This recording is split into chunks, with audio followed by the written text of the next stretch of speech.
Welcome to Fabulosity For You, and my name is Angie. If this is your first time visiting my channel, please click the subscribe button, then click the notification bell, so when I upload videos, you will be the first to know.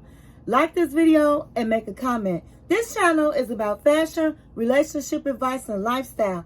And if this is not your first time visiting my channel, well, welcome back, my queens, and welcome to the kings out there. And welcome to all of my subs, new subs, and welcome back to my subs that have been with me. Okay, so today is Ratchet Wednesday. It's Ratchet Wednesday, and I will be doing the review of the 90-Day Fiance Happily Ever After, Season 8, Episode 15, Jack and the Visa. Okay, guys, so we're going to get right into this because I have quite a bit to go into. But before we do, go get your snack of choice, go get your drink of choice, and come back and sit with your girl Angie. Text, email, call, stick a letter in the bottle, baby, and let everybody know that Angie is on the line. And we're going to get right into it. Okay, so we're going to go with Gino and Jasmine. So, Jasmine and Gino are about to fly to Florida for the pageant practice for Jasmine. And so they get to Florida and they are practicing their walk. And the person that's in charge of the practice gave some feedback and said that Jasmine didn't smile right. The Jasmine smile was not really a friendly smile, that she needs to practice her smile and she needs to practice her walk. And she felt real intimidated when she got that feedback, because when she was on her way to the pageant, she was like, I'm feeling confident. I think I have this. I think I'm going to do well, and all of the things. Now, it was a lot of women there, and all of them looked young. Jasmine did have the biggest breast. And so, I'll give her that. And so, Gino said he's going to act as her manager. He said back in the day he was very competitive, and I believe he was going to get into a body contest. And I have to say, back in the day, Gino wasn't no bad looking man, okay? He was nice looking. And so he said, so while everybody was doing their walk, Gino was, first of all, he was the only guy there, the only husband, boyfriend there. And he was sitting up videotaping all the girls that he thought did well, their walk. He videotaped them to help Jasmine. And he looked real tripped out because he was the only man there. I don't think he should have been there, but there he was, okay? And he was videotaping and taking pictures. And so later that day, he and Jasmine were talking about what happened at the practice. And he said, hey, you're going to have to, before he even was talking with Jasmine, he was in confessional saying he's a little worried because a lot of these women, they have lots of experience in pageants.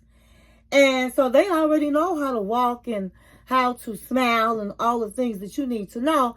And Jasmine, she just said, hey, I want to be in the pageant.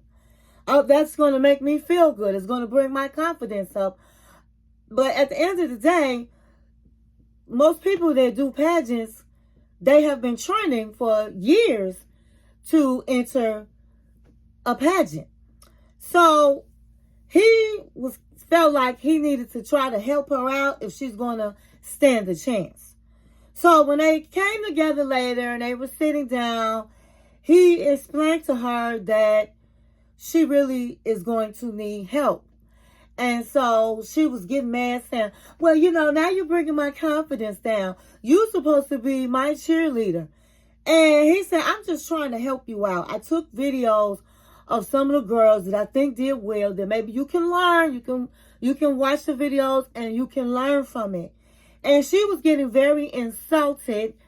And she felt like his vibe was bringing him down. And she also felt like, that he might have been videotaping so he can jag off later. But he really seemed like he was sincere on helping Jasmine. And Jasmine is just, how can I say, she's full of herself. She doesn't want any criticism. Now, you joined in a pageant. The people are supposed to try to help you. And she's taking it all the wrong way. So she's like, I don't want to see any more of the women. And she just was starting to get really upset. And she felt like she still had a chance to win. But she feels like that Gino is bringing her vibe down. And she's like, if this is how you're going to be, I'm not going to let you come back to the practices, because I don't need this. I don't need somebody telling me what I'm not doing and what I should do. And I just think that's absolutely crazy, because at the end of the day, she should want as much help as she can get. But my whole thing is, shouldn't she be talking to her kids on the phone? Shouldn't she be trying to work on bringing her kids to the United States? I don't know. That's just my opinion. I think that Jasmine, as I said last week, she has all her priorities wrong. She should be trying to get her family over. She should be talking as much as she can to her children, sending her children videotapes and all of the things. But she decides to use all of her time to join the pageant. So that's really is all that happened this week with Jasmine and Gino. We just have to see what happens next week. So next we're going to talk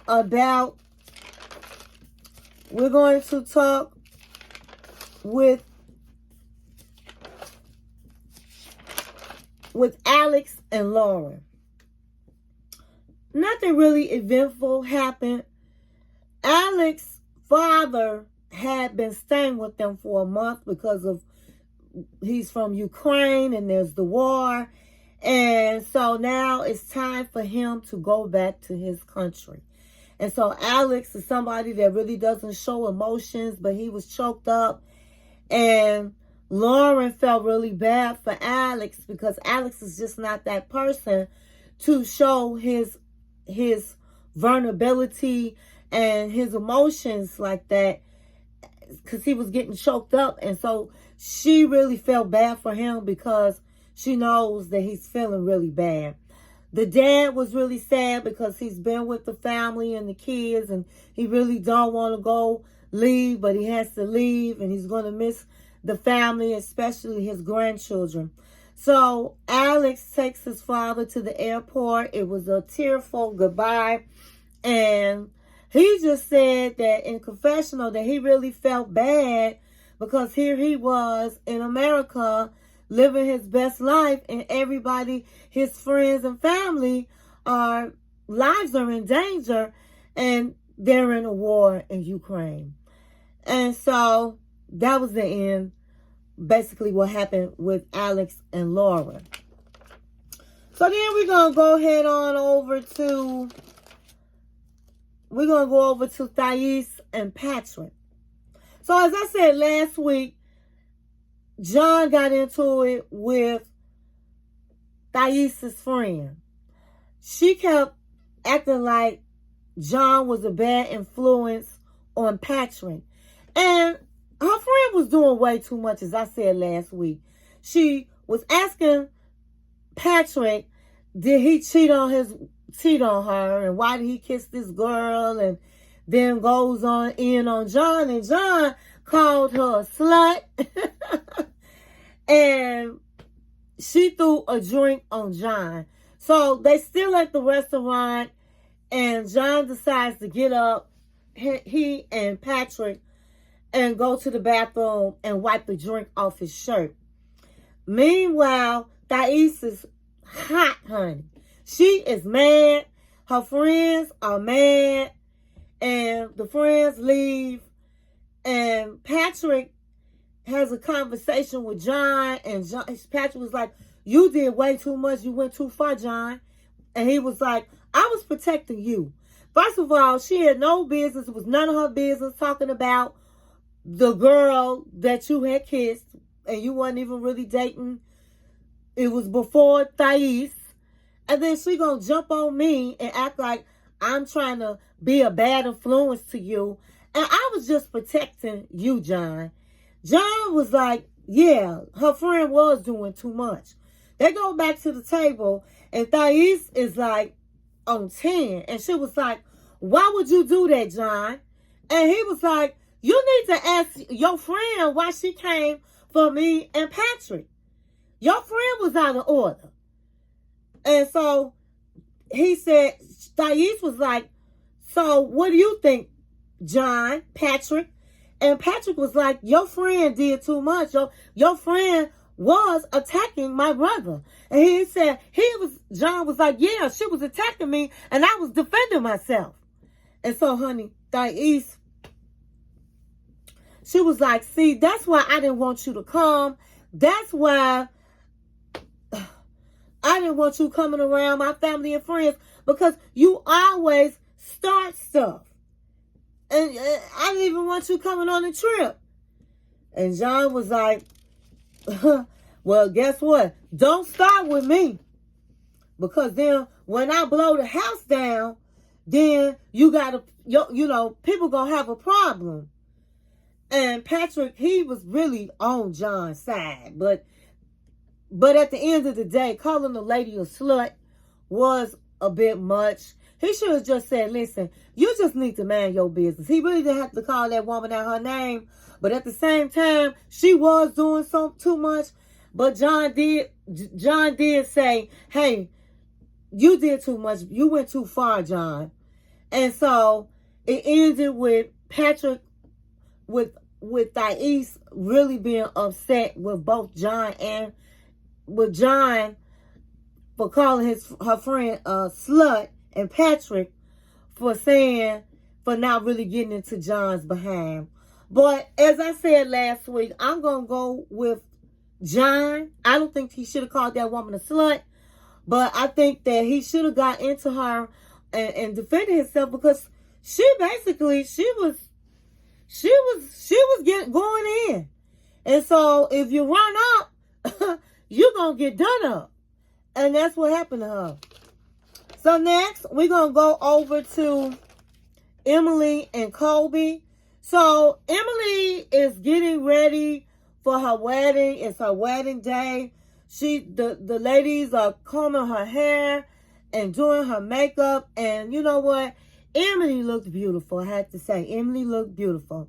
Emily talks with her mom. She tells her mom that she shares that Colby technically didn't break up with his ex-girlfriend until she got pregnant. And her mother asked her how she felt. And so she said she doesn't feel good, that she does feel a certain way, but it's in the past. And absolutely, it's in the past. Emily shouldn't felt no kind of way. Because, first of all, they was thousands of miles away. And they really wasn't official. She got pregnant and he did what he was supposed to do. He stood up as a man. He married her and took care of his children. So that happened years ago. Why did she even bring it up? I don't know. Maybe for a storyline. But honey, like she said, that's in the past. So Colby has his moment with his dad, and his dad gives him his blessing. He was so happy. It was an emotional moment between father and son. It was beautiful. He tells his dad how he feels, his how he feels about his friends, how they disrespected Emily, and they disrespected him for disrespecting his wife, and so he's worried also that his friends won't come to the wedding for support. And his father was like, hey, it is what it is. Hopefully they will show up. So the sister-in-laws or sisters come up to get Emily for her wedding. And it was like a lot of ladies. And as I said, Emily had on her makeup. Her hair was done up. Her African garbs were beautiful. And she just looked like a princess. She looked very pretty. Kobe looked handsome in his outfit, and they both went to the wedding, and it was absolutely beautiful. Emily was like, my father-in-law speaks French. I don't know what he's saying, but I can tell that whatever he's saying is coming from the heart and it's with love. And she loved every bit of whatever. She didn't know what he was saying. So they had this little ritual they did. They followed all the rituals. And I must say, it was really beautiful, the wedding and the things that were going on and just the tradition of the people of Cameroon. And so it came time where they were going to do speeches, and all of a sudden, Kobe's friend, Valerie, shows up. And they were nervous, okay? Because first they was nervous. Kobe was nervous that his friends wouldn't show. And then when his friend Valerie showed, he and Emily was nervous when they gave him the mic. And honey, he got up there and he was like, when this white woman came to Cameroon, I must admit, I didn't think she would make a good wife. I didn't think that she would do any of the traditions or any of that. But he said, I was wrong. And so before he goes into really what he wanted to say to them, that was the end. But Kobe and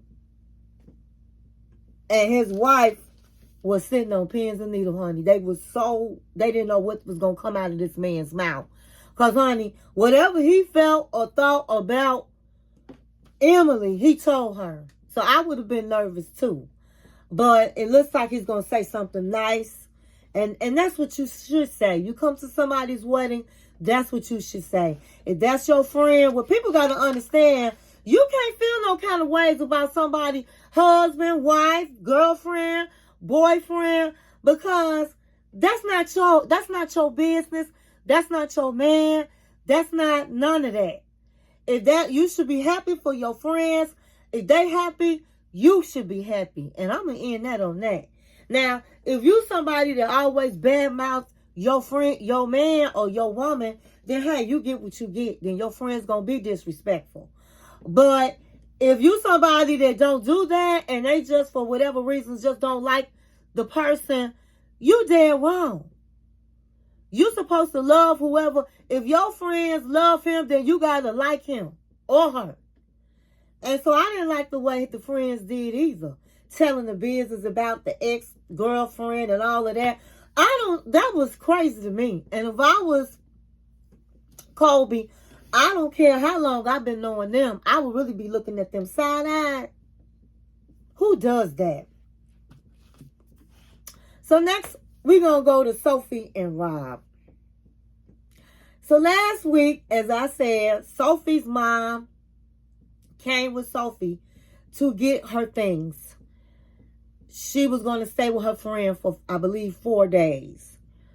And so it starts off this week with Sophie's mother, Claire, is talking to Rob. And she was like, listen, Sophie needs to clear her head. Sophie needs to really think about what it is she really wants and really how she feels. And so you need to give her that time.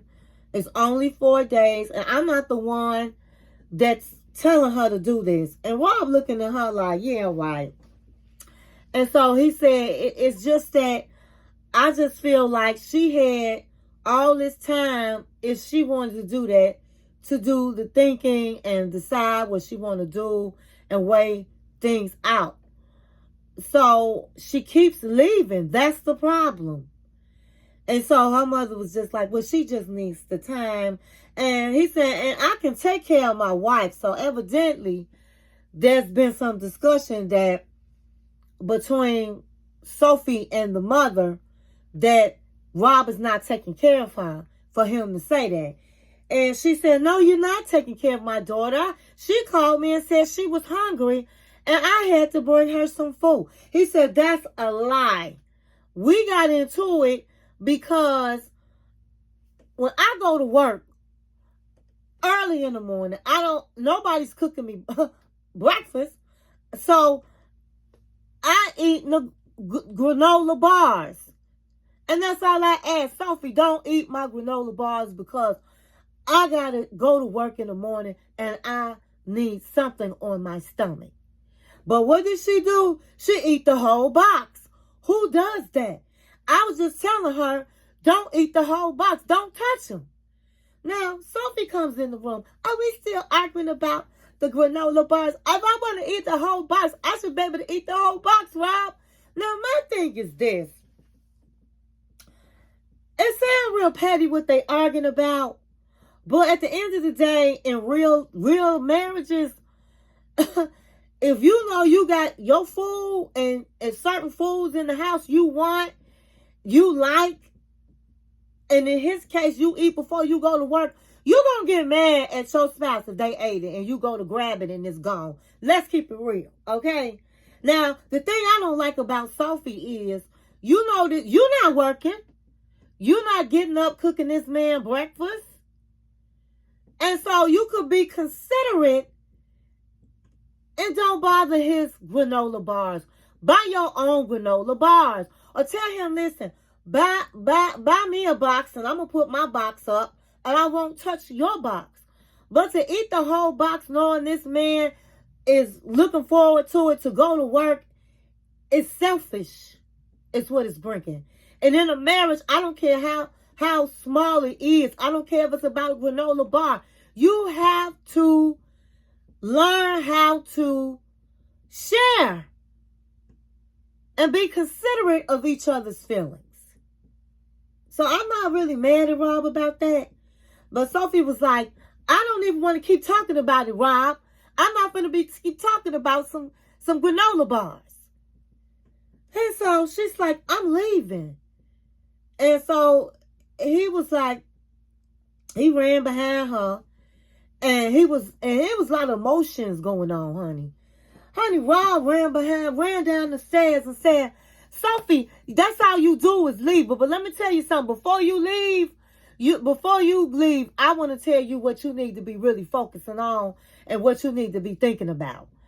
And so she was like, how are you to tell me what I should be thinking about? It's always you. You're not accepting accountability. What about what you need to do? And he said, what do I need to do? And she said, you should have asked me, but you didn't ask me. And that's the problem. You need to figure out how to make me want to stay with you. And that's by doing some changes. And so she was like, is there anything else you want to say to me before I leave? And he was like, I love you. And so she loved him. She gave him a hug. And her mama was down the stairs looking like, all in the business. Just all in the business. I mean, I understand you want to show your daughter support, but you have to stay out of it and let her make her own decisions and just be a sounding board, a listening ear. Period. Unless this man is abusing her. And so you can tell in Sophie and Rob's eyes that they love each other. And Sophie probably wanted to stay, but her mother Willie was there to make sure she didn't. And he was like, Rob was like, I guess I married both of them. And he said,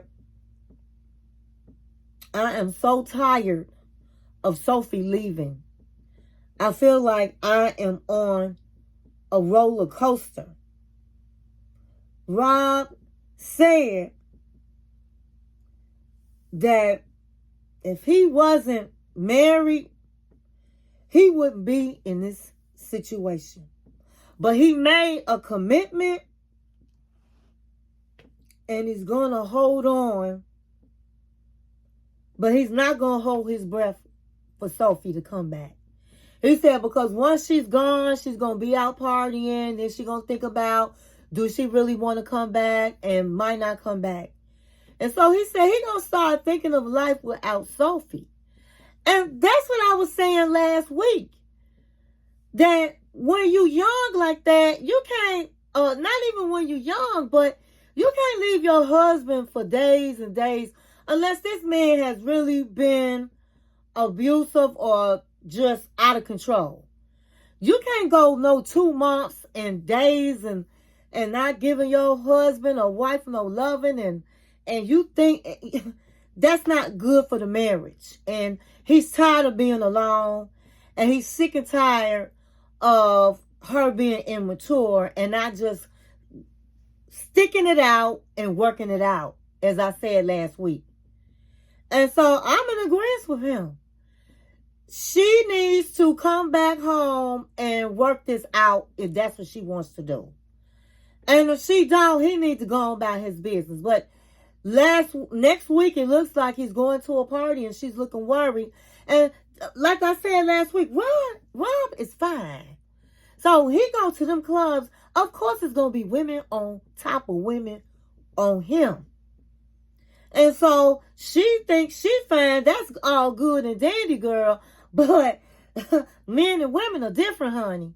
A man will pop back and jump back in a second quicker than a woman.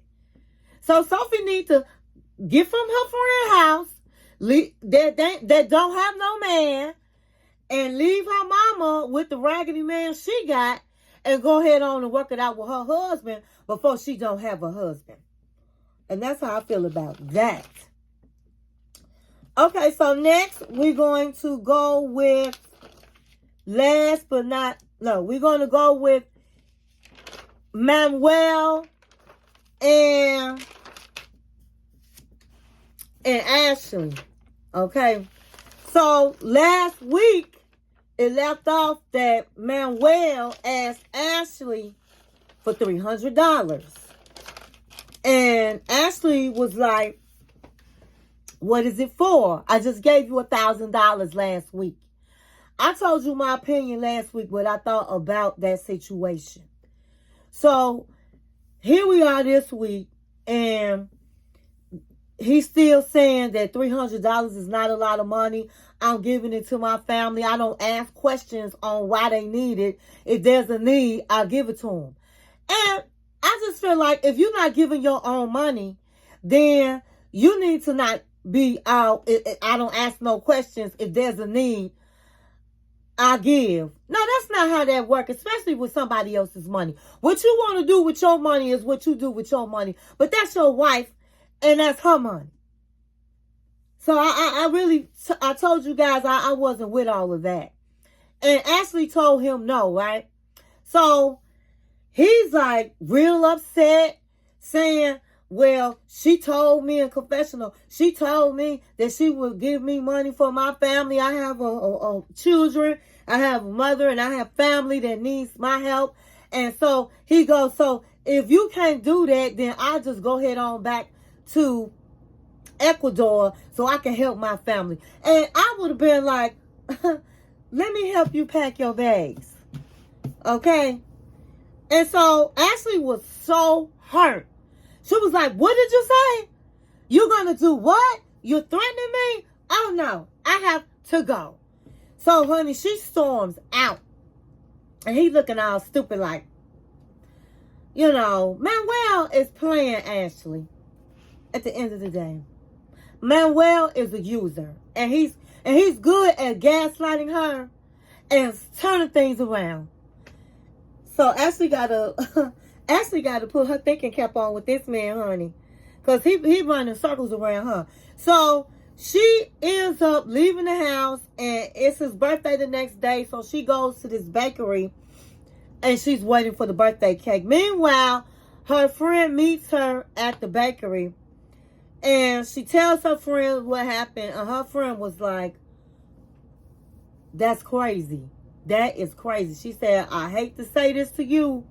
I don't like to be negative, but something up with your man, honey. Something is not right. And he's taking advantage of you. But and so she was like, don't come at me like that, girl. I don't like how you talking to me. And she said, I'm just keeping it real. So she said, I think we need to find out what's going on, what the family, number one, need money for, and why so much money. So she said, we need to call his friend, John. So they call his friend, John, and they asking Jonathan all these questions. They asking him, hey, they give him the rundown on what he's doing and the money he's asking for. And they asked his friend point blank, do you know what he's doing with the money? Is he giving it to his children? And he was like, I think he's giving it to his children, but I also think he's talking to his ex-girlfriend. And honey, Ashley was like, run that by me again. And he was like, I know that he's talking to his ex-girlfriend, but I do think the money's for his children. No. Let me tell you something. He's giving me the impression that they're not on good terms. He don't talk to her. Oh my God. No to the no. I gotta go. So honey, went back to her house, and she was furious. And she was like, I'm gonna talk to you. I got a question to ask, and you only get one time to answer it. And you better be honest with me. And he was like, she turned off his video game. He was like, what's going on? What is wrong with you? And she said, when you was in New York, because the friend did say when they was in New York that he went with him he gave the kids money. When you was in New York, did you give your children money? And who went with you? Who took you to get the kids money? And he was like, why do you want to know this? Don't lie to me, because I talked to your friend already. I talked to somebody already. Yeah. And I went with my friend. He took me. And don't you lie to me. So, honey, he called Jonathan back up. And Jonathan told him, yes, I did take him. Yeah, I did. I was the one that took him. And he said, what's the problem? I know something ain't right. I know you lying to me. And if he said, you acting crazy. See, he said, that's why I got a problem with you. I'm trying to do right. And all you do is accuse me of not being honest. Now I don't understand. And she said, because you're too secretive. Just like you changed your code to the bank, your password. He said, I changed the password because you don't know how to save money. All you do is spend money. And actually, she was in the confessional and she was like, I'm the one that's working. He got clothes on his body. He got food in his belly. He sounding very ungrateful. And this is the United States, and that's my money. And so he was like, he says, you know what? He just started laughing at her. And Ashley walked out. But my thing is this. He's trying to make Ashley feel like she's crazy. But Ashley needs to understand, when you have your gut feeling is telling you something about this man that's not right, then you need to listen to it. Because he did not mention, you didn't even ask him. She did not even ask him about the ex-girlfriend. Now, personally, I do understand that if you got kids, that, yeah, you're going to talk sometimes to the mother. Because I don't think his kids they're not adults because he giving money. So it's obvious you're going to have to talk to the mother of his children. He's going to have to talk to the mother of his children. But if I'm not mistaken, I think the friend said that the ex had been, asking about him like she's interested, like she wants him back. And so I won't be surprised if that's who he had been talking to on the phone all that time. And I told you guys, I felt like he was talking to the ex-girlfriend because he used to always be on the phone. But at the end of the day, she didn't ask him. And that's because she didn't want to know. And now she's trying to act like maybe she's, maybe she's doing too much, or maybe by him being secretive is causing her to act that way. But at the end of the day, she got every right to act that way, because there's no way in the world you're going to just keep asking me for money and you telling me it's none of my business. Girl, bye. Who do that? So I hope she continues to stick to her guns and not get that man no money if he can't run her down why, for who, and all of the things.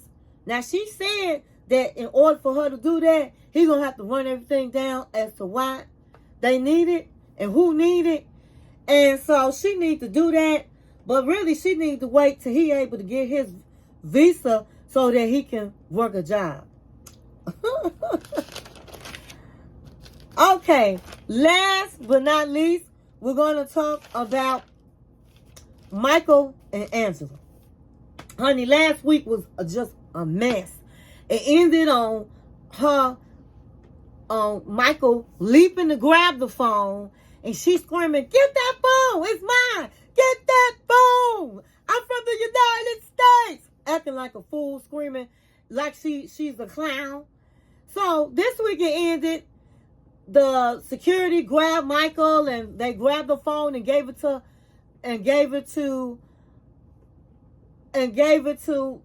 Angela. And after she got the phone, she said, "I got the phone, Michael. Calm down." And then they still had Michael, and she's like, "Leave him alone. That's my husband. He's trying to get a visa."